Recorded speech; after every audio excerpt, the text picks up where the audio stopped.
Michael. It's been a few months since you was visiting the UK, so we've decided, since you've been here and you've seen some of your friends and you've been back home to Australia and told your friends and the Tippler boys, we've decided to make a video on Michael Aston, who's coming to Australia in December. We'll bring you the video. You'll see all different types of birds, Michael, the lovets, the Bowdens, and of course your favourite, the good news. We shall start here. I shall take you through the loft, and then later on we'll go and see all the other lads of the Woollinall Tippler Club. If there's a big garden, obviously we always have a big loft, but if it's a small garden, obviously again it'll be a small loft. So you'll get a cross section of all the lads in the Black Country, in the middle of UK. And so I shall take you through the loft now, Michael, and then we'll go and see the other lads later. Tex, who you had birds off, and I'll take you to Archie Guy, the man who has got the cock, which is a top good news bird, which you had the youngsters off. Right, as you know, Michael, this is the big flight which we had. My birds are housed in here as youngsters, and then when I fly them, when they land on the loft, they come through this trackway here, which is open, and then they come in there, and the lights are from there and from the other side of the pen. And hopefully when we have a good fly, Michael, we get them in there. The loft is 24 feet wide and 8 feet deep. There's a little, what I've got here, Michael, I've put this on this year. It's a little device where I can put the youngsters in, and then it opens up, and then if I'm at work, June can just come and loose them out. It's quite effective, actually. This time of the year, Michael, it's our winter, so we've divided all the birds up. I'll take you now to look at the hens and then the cocks. I have my own sauna in here, Michael, where the birds go and they bath, which they have once a week. So we'll go and look at the hen section now.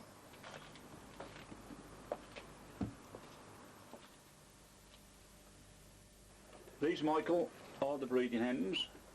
As you can see, they're basically 95% good news. They're a smaller pigeon, obviously the type of birds which you like.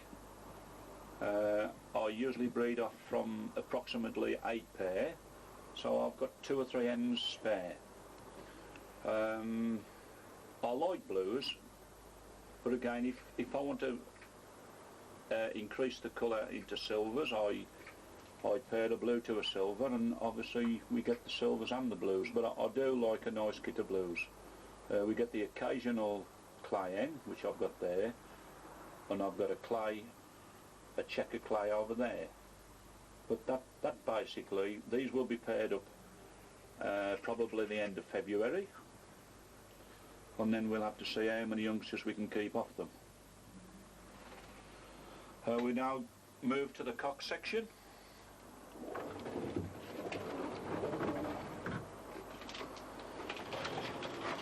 These again,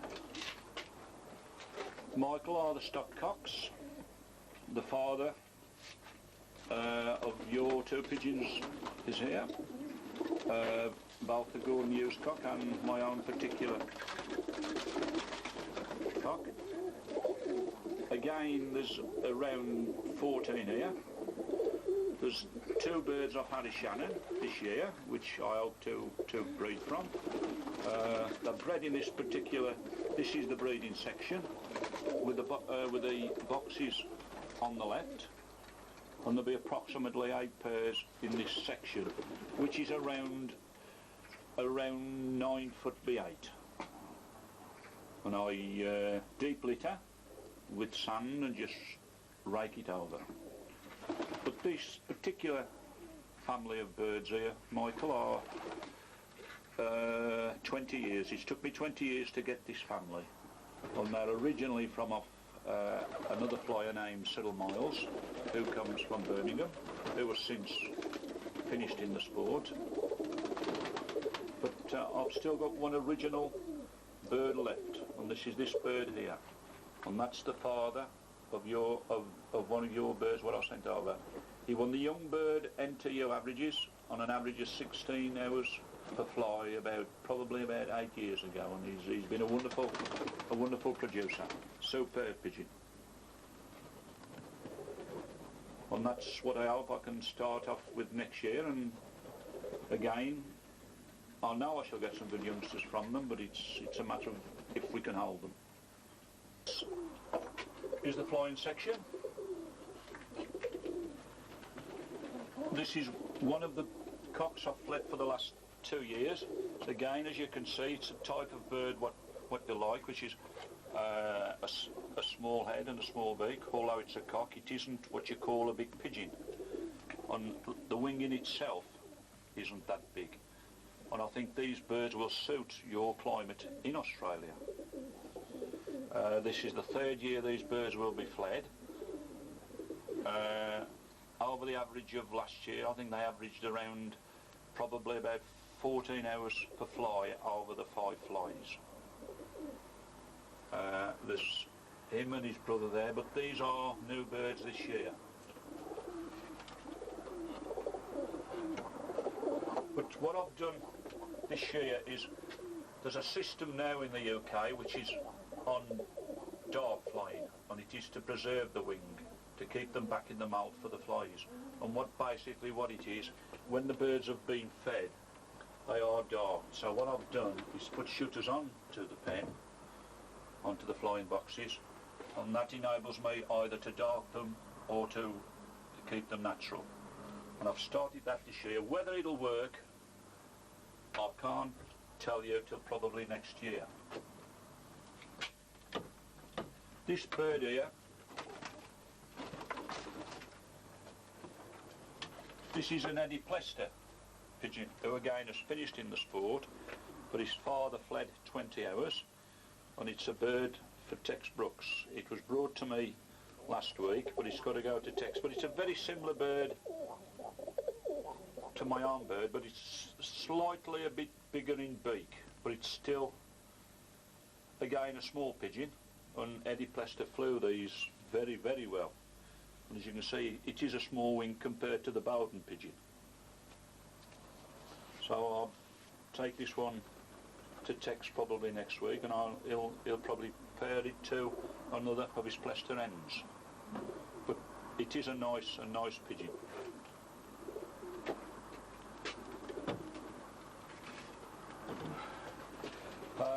The droppers are under there for this part of the winter, but they'll go back into one of the big sections probably early in January to get them fitted to start them working. They're fed through the bars, so you water them and you feed them through there, and they have what you give them, not what they want.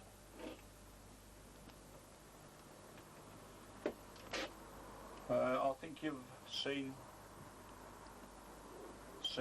now my setup, Michael. So what I'm going to do now is take you through to the other lads.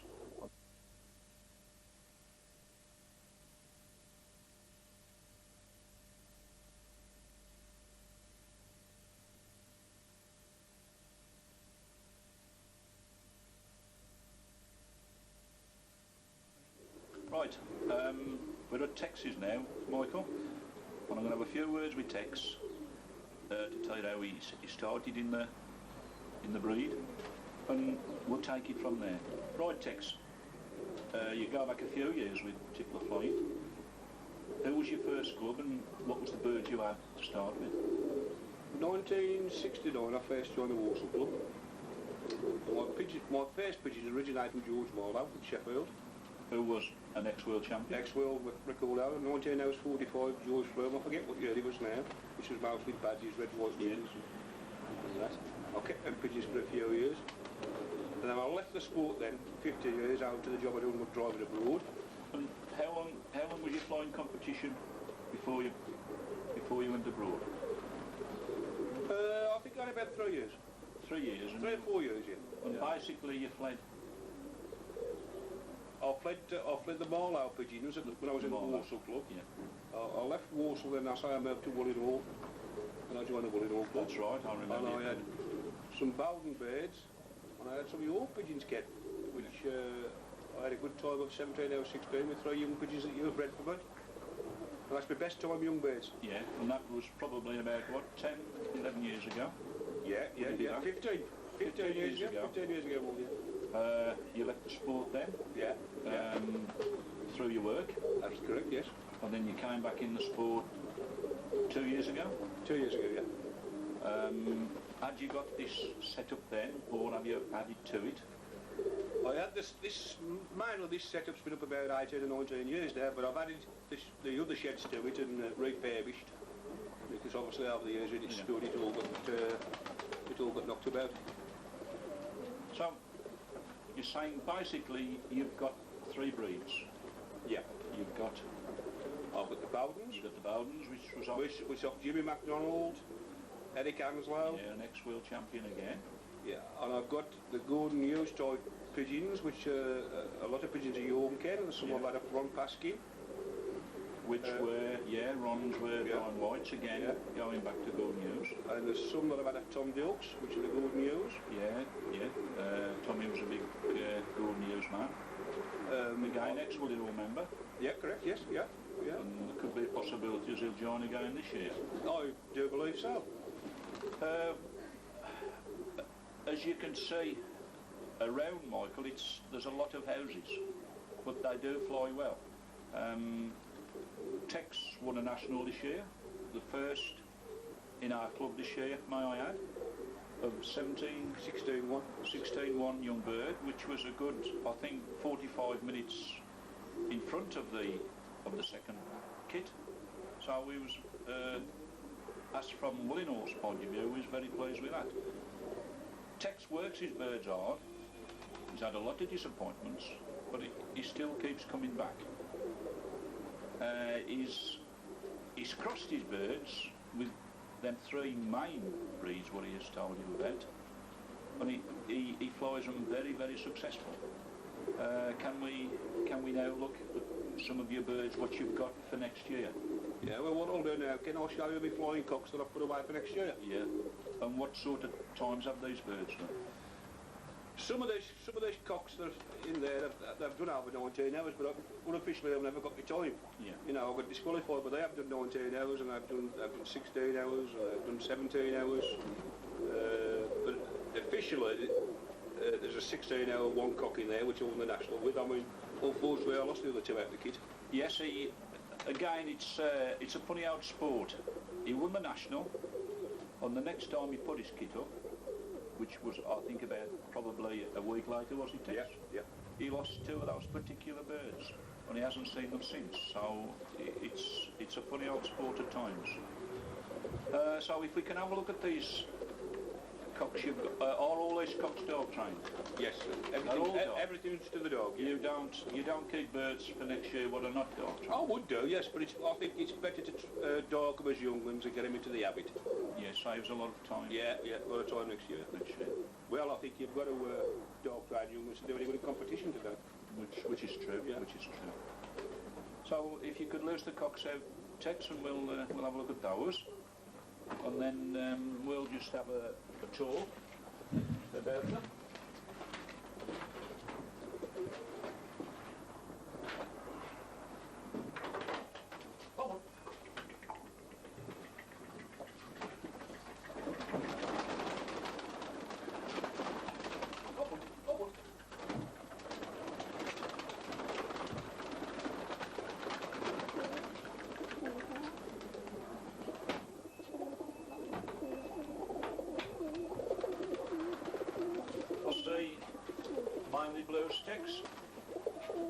Yes, Ken, these are Bowdens and some of yours, and some are bred out of Ron Paskins.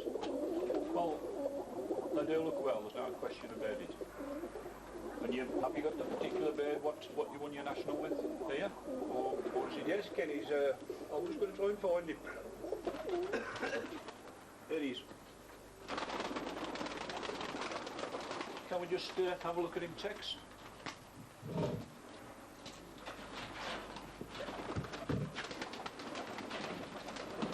And this was your first national win. And what bird is that, Tex? That's bred out of a cock I had off Ronnie Paskin. Yes. And then that you let me have, Ken. Yeah.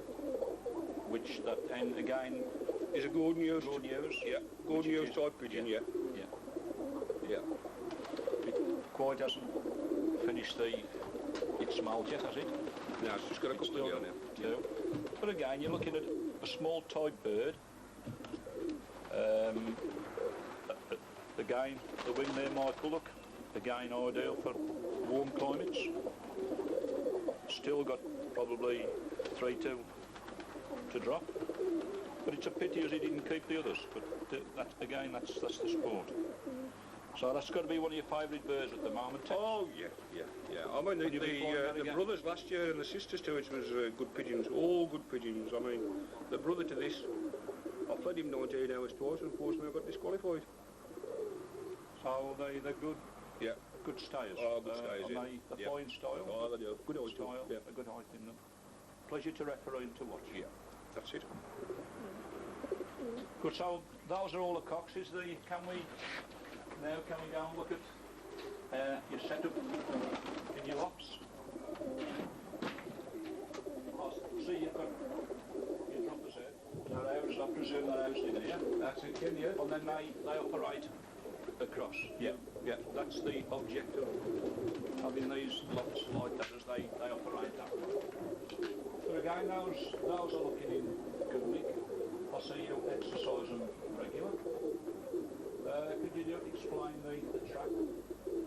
Well, the trap, again, there's so many different types of traps, but they all do the same job. The trap, I can move the birds out from the side door. Here, through there, yeah, and get them back in that way. Yeah. But if I'm loosing more birds out, if I was to loose a kit of 7 or 8 out, obviously, you can't get them out of a door like that. So what I do, I have this and I just drop the front. And out they go. And out they go, out that way, yeah. Yeah. So it's a double system operation in that. And you just work from the 2 lights, Tex? Yeah, that's it, yeah. From that one there? Yeah. And do you work from that one? No, that's just that other light's just a spare. Yeah, just a spare, that is. And you find that works well for you? Yeah. I never no problem with it at all. Yeah. Now, can we just have a look at the setup where you start your youngsters from, on the left-hand side? What size would you say your lots are altogether, Tex? You'd be looking at what, altogether, 40 foot? Easy 50 feet of it. Yeah, 50 feet of lots. Yeah. Approximately 6 feet deep. That's correct, yeah. And then obviously they divided into sections. So we'll start from the left-hand side and then we'll have a look at them as we go through. I can see from here you breed off 10 pair. You design these boxes yourself, I presume. That's correct, yeah. And you get your 2 bowls in there for the second round. Yeah, I'll get 2 bowls in it, yeah. That's it. And then your feeding arrangements, which is unusual, may I say, is just below the breeding boxes, which you've got your water. I like that idea of the corn. This probably stops them throwing it all about. That's it, yeah, it helps the job. And then obviously there's a good supply of grit and minerals there for them onto the silver sand. Also on the floor, Tex, I see you've got it wired, which again is a good modern method, and it's quite easy to pick them up and clean them out after. How often do you clean them out, Tex? Is it a once a week job? It's every 2 weeks, yeah, but like this time of the year I tend to leave them a little bit and try and get them through the moult, you know, because there's feathers every day. You clean them out one day, then it's back the next. Oh, this is your main stock pen? This is my main stock pen, but I have got 6 more breeding boxes in the other shed. I tend to keep my Bowdens in here and breed off. Yeah. And your type of pigeons and the golden ears I breed in the other shed. I don't keep the two pairs together, so there's no chance of a cock. I'm with you, but you do fly them together. Oh, I fly them together, yes. Yeah. And you found no problem with No problem. No problem. No. Because a lot of people say you can't fly different breeds, and obviously you disagree with that. I disagree with it. Yeah, fine. And then obviously they come through into the flight. That's it, yeah. This is open all the while. All the while, yeah. Can we just have a look in the flight then, Tex, and just talk about what's in there? I presume you've got some Bowdens in here. There's Bowdens. See, all these are stock cocks now. Yes. And they're all just separate each other all together now. Yeah, they're all together. Bowdens and your pigeons again, and pigeons about a fry. I presume the silver white flights are Bowdens. Silver white flights, the cremies, the blues. The big silver cock there is what Eric Anslar let me have. He's been a good pigeon. He's a good breeder. Is it good? Yeah. I can see Tex, obviously they're a bigger bird than mine, but again, I'm still suited to the climate here. They still do the business for you. I think there's been more world records with the Bowdens than with any other pigeon. So it's just a matter of choice. Would you say that? That's what it is, a matter of choice, yeah. I mean, the Bowden birds seem to suit this area. Yeah. You know, I mean, I've spoken to people in Newcastle with birds with the flies who said the Bowdens don't suit their area. But I think it's how you find yourself. That's right, you know. yeah. Everybody's got their own different way of doing things. And then obviously you've got the batting, what's in there all the while. Do you find they use the bath every day, Tex, or is it once a week, twice a week? Well, the cocks have all been in there this morning because it was raining. When they see a little bit of rain, they tend to get straight in the bath. Yeah. But it's a good thing for stock birds, I would say, to come from out of the stock pen and have the freedom and then go back, because obviously they're getting more exercise as well. They seem to rear the young ones better. They ain't prisoners, are they? They ain't total prisoners, are just stuck in a box and locked in a shed and never have no freedom. Oh, they're looking fine, without a doubt. Oh, now, can we look at the flying boxes now? Now we've seen the cocks. But that is a good cross section of Bowdens and basically good news. But as Tex has said, these birds are separated when the breeding starts. Right, can we now look at your flying boxes? You've got what we call kit boxes, which is obviously a larger type. Can you tell me how many birds you're putting into these kit boxes? And do you fly them from your kit box? Basically, I put about 8 in this box, 8 in that box there, and I've got another box on the side which holds about 6. Yeah. I mean, I try not to use that at the bottom because it's a bit of hard work, you know. I ain't too very keen on the too much bendy. Well, I do agree with that. In the sport, if you've been in a long time, I tend to find as people like to keep everything above probably 3 feet high. I agree with that. Once you've got your birds in here, say you've got 8 birds in there, and they split as a kit. When I'm first breaking them in, yes. Yeah, when I'm first breaking them in, I tend to keep them together, they get used to one another, loose them out together as a kit. And then you'll sort your birds out, you sort your kit to 3 out, 4 out, 5 out, whichever, 7. That's how it works, yeah. And then, let's say up to the first fly, if you fly in competition, do you then put them into the little kit boxes, or would you tend to keep them as a I'll keep them together up till a week before the competition, before the first competition. Well, can I ask you, if you've got 8 in there and they've all fled together, do you fly them together just before the competition? I'll sort my best few out. If I thought out of 8 there was 5 exceptional, then I'd leave them 3 out and just concentrate on them 5. But before the actual fly, you would box them separately before the actual build-up, as we call it. Yeah, so they all get the same food and some balanced amount of food they're all receiving. And you don't find there's no problem with them kitting once they've been separated? No, I've never experienced it. I mean, I'm not saying it can't happen. Yeah, but you've never experienced it. So basically this is your flying pen? This is, my actual flying shed is where I fly them out of and build them up. Isn't there a shed? Yes. Isn't the other shed where all the flying boxes are? This is where the hard work is done. Yeah. Yeah, this is where you break them in. I break because I can load them straight out of it into the flood. Which they go right through. Yeah, and I've also, on the other side there, there's a box I can hold 14 or 15 young ones in there. So when you first bought your first round, yeah, I can put them into there. So can I ask how many pairs you breed off? I've bred off about 14 pairs last year. 14, 15 pairs, but I'll probably be breed off about 15 pairs this year. Yeah, which you have around 3 rounds of? 3 rounds, yeah. Which gives you an average of around 80 birds, probably. 80 birds, yeah, but I mean, you'll have your losses, and they don't all come up to expectations, do they? I mean, and if they don't, I don't take our prisoners, I should put them in the bin. So you're saying as long as you can end up with around figure of around 20, 25 birds for the next year, you're quite happy, yeah, of that. Which I mean, I gave a lot of pigeons away last year. Yes. You know, I must have gave about 30 to 40 pigeons away last year. So you didn't lose many, really? Not really, no.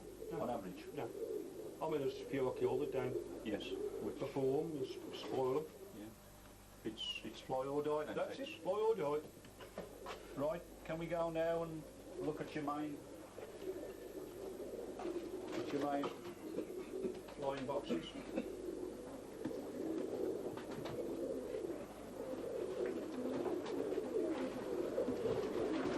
Again, obviously we've got more individual boxes here. Again, I like to see this system here where the birds can stand on. Boxes of what?